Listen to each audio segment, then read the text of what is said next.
Okay, so it's very cool to welcome in the Celtic Warrior, Sheamus. First time on the Mike and Billy Show. Sheamus, thank you for joining us today. Mike and Billy, how you doing? Sheamus, before we begin, my girlfriend wanted me to let you know. She said she is in awe of your perfect skin, and you are her glowing white angel. Wow, to tell her I'm totally flattered. I don't know how perfect my perfect white skin is, but tell her I'm flattered, and I really appreciate it. If she wants to go out for a drink sometime, let me know as long as she's not around. You can't come, though. You know, I'd be upset about it, but you're a lot bigger than I am, so I think I'm just going to back off and say, you know, it's an Irish thing. We're going to be okay about that. Let him take her out for drinks. Yeah. Sure. If there's any leftovers of food, I'm sure we'll put a doggy bag for you. Well, I appreciate that. Throw a DVD in. There you go. You can stay home and watch the DVD while Sheamus takes your girl out. That's awesome. It'll be a Sheamus greatest hits, you know? So we have the Elimination pay-per-view this Sunday, February 23rd, live from the Target Center in Minneapolis. Sheamus in the main event, the big Elimination Chamber match for the WWE World Heavyweight title. And you don't waste any time, man. You're out with an injury for a while, come back at the Rumble, and jump right back in the title picture. Yeah, well, you have to. You know, I've been off so long. I'm actually lucky to be back in the mix again.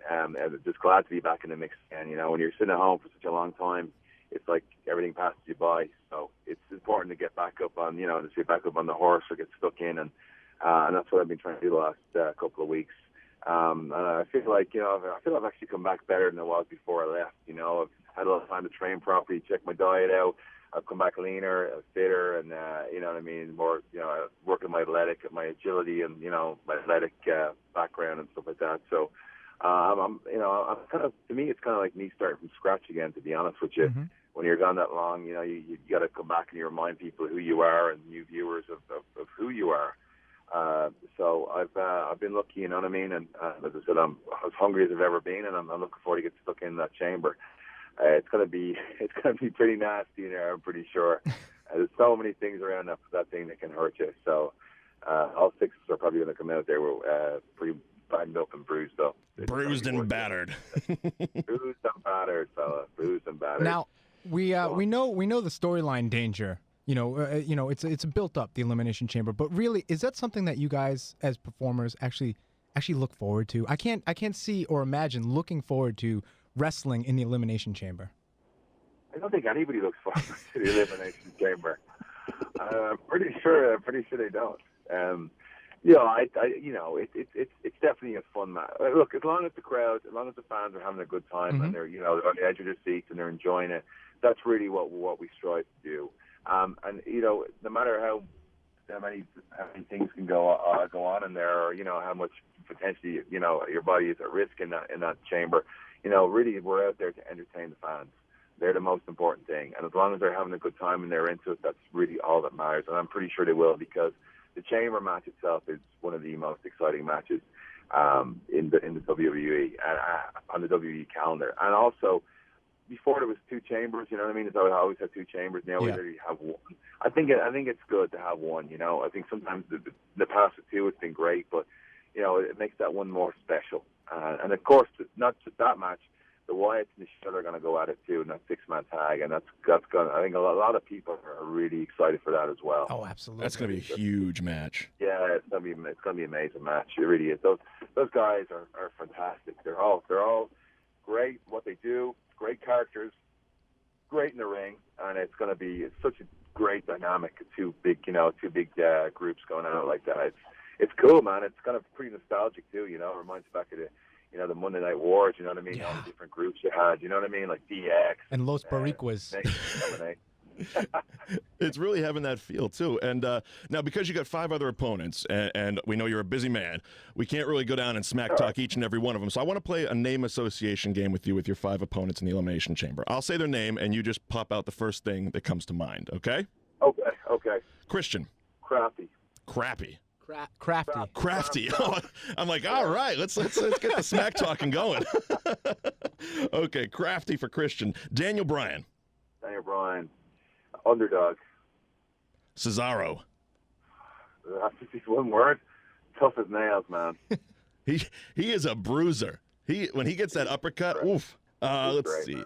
Man. How about the world champion, Randy Orton? I gotta get something good for him. Orton is, I don't know.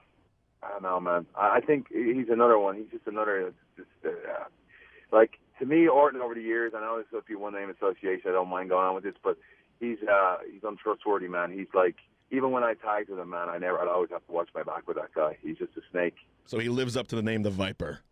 He does, man. Even when I was tagging with him, I never knew what he was going to do. John Cena. Wholesome.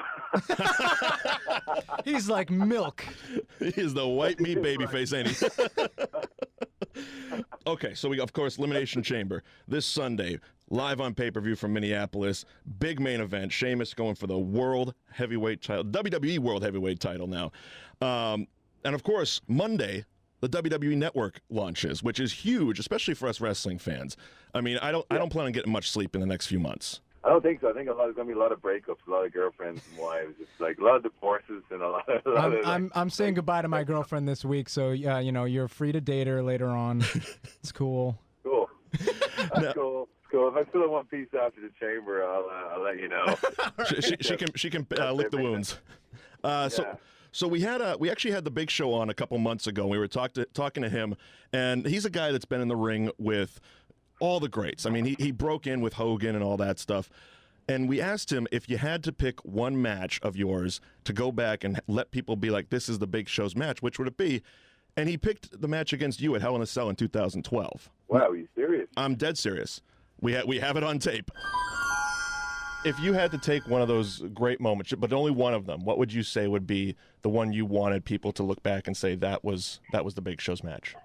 I'd say, wow, to pick one match out of all those. Out of all of them. Believe it or not, my favorite match where I thought everything was firing on all cylinders, the outcome of the match was what it should have been, the competitor in the match was the best, the storyline was the best. I loved my last angle with Sheamus when I beat Sheamus for the title. That's incredible. And now with the network launching, these are matches that we're going to be able to go back and watch. So I want to pose the same question to you, Sheamus.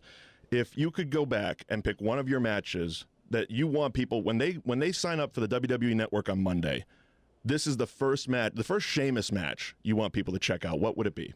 Okay, so I definitely have to say that the one with Daniel Bryan, the 2 out of 3 falls match. Oh, my favorite from you, man. I mean, like normally though, the matches, my favorite matches are literally matches I've lost. Yeah. The match against John Morrison at TLC in 2010, I think it was. Yeah. And then the match with Orton in Hell in the Cell, and of course the one with Big Show. So those 3 matches I've lost are really my favorites. But the one with Daniel Bryan was really special because, at Mania we had 18 seconds, you know what I mean? And then it was 18 seconds match, but at Extreme Rules, we had an opportunity to tear the house down. We knew we could, and we went out there and we gave it everything. And he's still one of my favorite opponents. I have great matches with Show, with Morrison, you know what I mean, with Cesaro and Orton and Cena. But the one with Daniel Bryan is very special to him for me, and that match will definitely, if I ever have a proper DVD set, that's going to be the first one.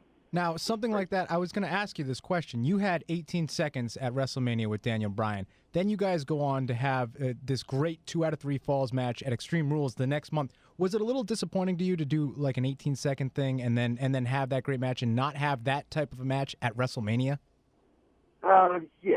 I mean, there's moments there where you have to, you got to do what you got to do, and you know what I mean. And you're dealt the hand you're given, you know what I mean. I knew there'd be a backlash too after the Mania thing, but I knew we were able to it was for me and Brian. It was just an opportunity to show, hey, we can tear it up no matter what we do.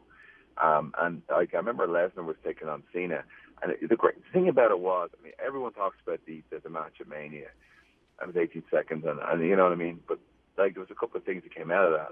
It created a great story. The thing with me and Brian wasn't that hot going into Mania. It just wasn't really that hot of a story. Yep. So I won the Rumble and all, but there was other things going on, obviously with Taker and Hunter and Cena and The Rock and Punk and Jericho. So there wasn't really there wasn't that much buzz about it. The thing was the 18-second thing, even though it was, it created crazy amount of buzz for Extreme Rules after that, and it was Brock could come back against Cena, but I don't care what anyone says, everyone wanted to see me and Brian. Yeah, It's incredible. And that was the thing that came out of that for me. You know what I mean? It was like, yeah, okay, 18 seconds, whatever. But that just lit a fire under our feud. And as I said, like going into Extreme Rules, Brock was back, whatever, and John, and whatever. But no, everybody was talking about me and Brian. It's always on people's lips, and it was great, you know. And that's what the crowd were. That's the crowd as well in Chicago made that match what it was too. Yeah. It was all because of the build-up and after the Mania thing. It was incredible. And you know, one way you can look at it one way, but you can look at it another way too. And you know, it really kick-started that. So. And really, you could put that match as the start of the Yes Movement. Yeah. You have a small you know upheaval right there. You have a small part in the Yes Movement. Yeah. I mean, the thing about too, Brian is like, I mean, like he could have, you know, after the thing, he could have like, you know, sulked or put his head down or blamed everybody for it. But that's not Brian's mentality. Danny really just like, you know, rolled his sleeves up and said, when you going into that match, we could tear it up, and the crowd were amazing. We just, you know, we're both smiling in there, you know, and right. the Yes is going on. I wore that 18-second T-shirt out too. And it was great. It was a great feeling, great match, great situation, and you know, and then he just went with that, and then he went down with Punk, and then he had the Team Hell No thing, and you know, he literally just embraced it. Yeah. He ran with it, and the crazy persona that happened after 18 seconds, he just took it around with it with Kane, and the segments they did were phenomenal, and you know, and he's dug deep each and every week, each and every month, each and every year to get where he is, and it's just phenomenal to see, man, and it's great, you know, and he's one of my favorite opponents, and he's one of the nicest guys you'll ever meet. So humble, you know, I mean, people say things go to your head and all that, but like he's just still the most approachable, nicest, down to earth guy you'll ever meet, and he deserves everything he's got, man. He's salt of the earth, they say back in Ireland. Salt of the earth. He's a great guy. Well, you're a pretty humble guy yourself, my friend. Don't put him so far ahead of yourself in there.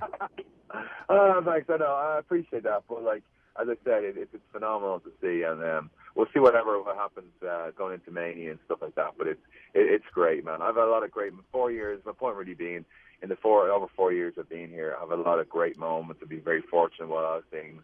Absolutely. I've achieved a lot, you know. But now I feel I'm starting again from scratch. And I'm just as far as I can say, I'm wiping the slate clean. I'm starting all over again. So I'm excited about it, and I'm excited about the chamber. I'm excited about the network, and I'm excited to be back in the ring. It's going to be a big 2014. We got the Elimination Chamber this Sunday, kicking it off.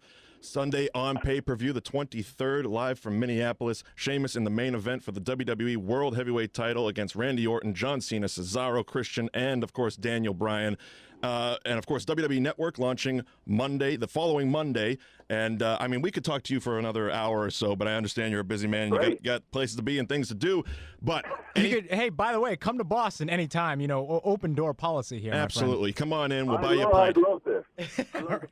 Boston was the first city I ever visited. My ma used to live there when I came over when I was 18 years old. So I lived in Brighton. I lived in West Roxbury. I go down to Faneuil Hall all the time. Rosie, I try to think the Roisin Dove, I think, was a bar down in Yes, it is. Yep. Irish Village.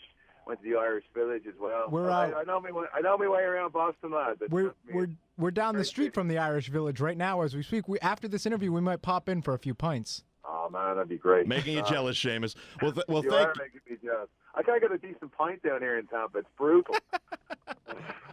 Well, thanks, man, for calling in. We look forward to talking to you again, and good luck on Sunday, brother. Thanks a million, lads. Have a good one. Have a good one.